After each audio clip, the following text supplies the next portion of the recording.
দর্শক বন্ধুরা যেমনটা আপনাদেরকে আমি দেখানোর চেষ্টা করতেছি, এরা কিন্তু আমাদের দেখে খুবই উত্তেজিত, বলা যায় ভয় পাচ্ছে। তো ভাই আমাদেরকে দেখানোর চেষ্টা করতেছে। ভাই এইখানে মিলে সব মিলে আছে কয়টা বললে? 43টা। 43 পিস। জি জি।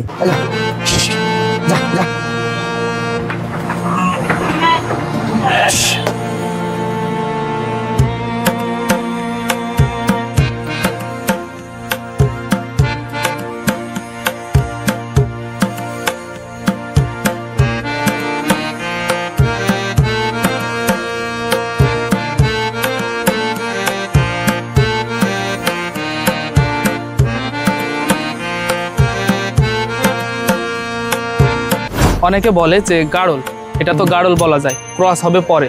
আপাতত এখনো গাড়ল, ক্রসের বাচ্চা যেগুলো বেরোচ্ছে বের হোক, গাড়লের স্বভাব তো এদের ভেতরে থাকে।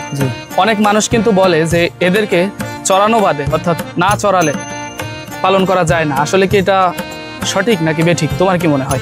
বন্ধুরা এই আঙ্কেলের আর একটা জিনিস দেখে কিন্তু আমার মাশাআল্লাহ অনেক ভালো লাগলো। এখানে ইনি একটা কালিম পাখি রেখেছে, এটা হচ্ছে কালিম পাখি। এটা আপনারা আগে দেখেছেন কিনা সেটা কিন্তু কমেন্টে জানাতে পারেন। সুপ্রিয় দর্শক, আসসালামু আলাইকুম, আশা করছি আপনারা সকলেই ভালো আছেন। দর্শক বন্ধুরা, আপনারা জানেন যে আমি আপনাদের জন্য কৃষি বিষয়ক বিভিন্ন প্রতিবেদন নিয়মিত তৈরি করার চেষ্টা করি।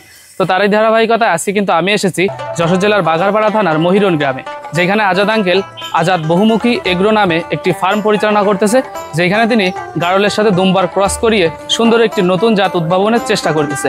কিভাবে তিনি গাড়লের সাথে দুম্বার ক্রস করায় তারই ধারণা আপনাদেরকে আমি দেওয়ার চেষ্টা করব, এবং গাড়ল পালন করে যে লাভবান হওয়া যায় কিনা, সফল হওয়া যায় কিনা তারই ধারণা আজকে আপনাদেরকে কিন্তু আমি দেওয়ার চেষ্টা করব। এই কারণেই আপনাদেরকে কিন্তু নিয়ে চলে আসছি বাঘারপাড়া থানার মহিরন গ্রামে। তো আসেন আমার সাথে, আপনাদেরকে দেখাই যে এই খামারে তিনি কত পিস গাড়ল লালন পালন করেছে এবং সেইগুলোর বর্তমান পরিস্থিতি কেমন।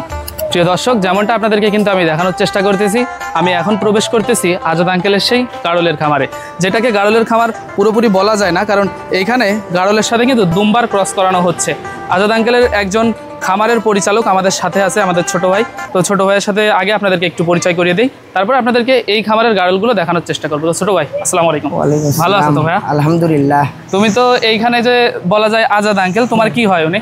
এটা আমার ভাই হয়। ভাই তোমার? তো ভাইয়ের খামার দেখাশোনা করতেছে ছোট বয়সে। পড়াশোনা করো তুমি? করি। পড়াশোনা করো, পাশাপাশি এইগুলোর প্রতি একটা ভালো লাগা কাজ করে তো নাকি? যেহেতু ভালো লাগা কাজ করে বিধায় তুমি দেখাশোনা করো। তো আসো ছোট ভাই, আমরা একটু তোমার খামারের, যেহেতু তোমারই বলি, যেহেতু তোমার ভাইয়ের অসুবিধা কি, আমরা একটু দেখার চেষ্টা করি। তো দর্শক, আজাদ আঙ্কেলের ভিডিও কিন্তু এর আগেও আপনাদেরকে আমি দেখাইছি। তো একটু সাইড দিয়ে যাওয়া লাগবে। এইখানে এটা হচ্ছে অনেক গোতাগুতি করে অন্য মানুষ, মানে এইটাই তো সেই দুম্বা। মানে এইটার থেকে কিন্তু এইগুলোর আর কি ক্রসের বাচ্চা বের হচ্ছে নাকি? লালগুলা যেগুলো দেখছেন এগুলো হচ্ছে ক্রসের বাচ্চা, লাল কালারের। জি জি জি। তো এইগুলো আপাতত এইখানে কয়টা আছে তোমার? এই এখন আপাতত ক্রস দিয়ে আর আছে গাড়ল দিয়ে মোট 43টা আছে। 43 পিস আছে।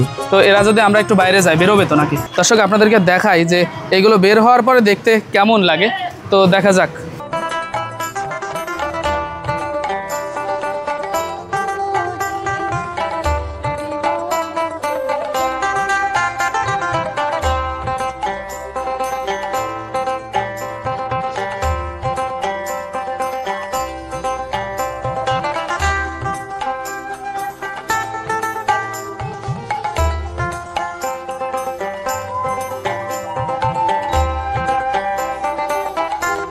দর্শক বন্ধুরা, যেমনটা আপনাদেরকে আমি দেখানোর চেষ্টা করতেছি, এরা কিন্তু আমাদের দেখে খুবই উত্তেজিত, বলা যায় ভয় পাচ্ছে।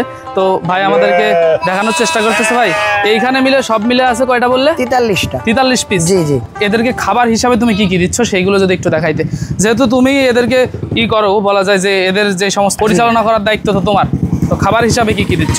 খাবার হিসাবে সকালবেলা কাঁচা ঘাস, আচ্ছা, আর হচ্ছে ভুট্টার গুঁড়া, জি, আর হচ্ছে সব খাবারের ভেতরে রাখা আছে নাকি? কাঁচা ঘাস দিচ্ছ, ভুট্টার গুঁড়া দিচ্ছ, আর কি? আর হচ্ছে একটা ফিড।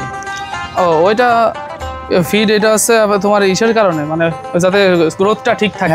কাঁচা ঘাসগুলো যে এর ভিতরে এইভাবে করা আছে নাকি? তো এইখানে এই যে খাবারগুলো তুমি দিচ্ছ, কয় বেলা দিচ্ছ খাবার? এটা 2 বেলা দিতে হয়। দিনে 2 বেলা খাবার দাও? মাত্র 2 বার? হ্যাঁ। এই কোন টাইমে কোন টাইমে? এটা হচ্ছে সকাল 8টায় একটা, আর আছে দুপুর 2টায় একটা। এই 2 টাইমে খাবার দিলেই হয়ে যায়? 8টায় আর 2টায়। আর আমাদের আর একটা বিষয় একটু জানার ছিল। মনে করো কি, অনেকে বলে যে গাড়ল, এটা তো গাড়ল বলা যায়, ক্রস হবে পরে। আপাতত এখনো গাড়ল, ক্রসের বাচ্চা যেগুলো বেরোচ্ছে বের হোক, গাড়লের স্বভাব তো এদের ভেতরে থাকে। অনেক মানুষ কিন্তু বলে যে এদেরকে চড়ানো বাদে অর্থাৎ না চড়ালে পালন করা যায় না, আসলে কি এটা সঠিক নাকি বেঠিক, তোমার কি মনে হয়? না, এটা চড়ানো যাবে, সমস্যা নেই। না মানে বলতে আমি যেটা বোঝাতে চাচ্ছি যে অনেকে বলে না যে না চড়াইলে এগুলো পালন করা যাবে না। না, যাবে যাবে। কারণ তোমাদের এখানে কি পর্যাপ্ত মাঠ আছে চড়ানোর মতো? আছে। এটা এখন বর্ষাকাল, এখন হয়তো একটু সমস্যা, তবে চড়াই যদি খাওয়ানো যায় তাহলে কিন্তু খরচ অনেকটা কম পড়ে, কমে যায়। কারণ চড়ে খেতে এরা সবচাইতে বেশি পছন্দ করে। তো ছাগল আছে কি তোমাদের? না, ছাগল আপাতত নেই, মানে খামার করার ইচ্ছা আছে। ছাগলের খামার যশোরের মতো একটা জায়গায় কাড়লের ফার্ম করে তোমরা কি বুঝতেছো? কাড়লের ফার্ম করে হ্যাঁ, অনেক ভালোই আছে, বেচা বিক্রি হচ্ছে? হ্যাঁ, হচ্ছে, মাশাআল্লাহ হচ্ছে। তো তোমার সাথে কথা বলে ভালো লাগলো ছোট ভাই, আমাদেরকে সময় দিচ্ছে, এখানে তোমাকে অনেক ধন্যবাদ। তো তোমাদের খামার আল্লাহ বড় করুক এই দোয়া করি। তো ভালো থাকো ভাই, আসসালামু আলাইকুম। ওয়ালাইকুম আসসালাম।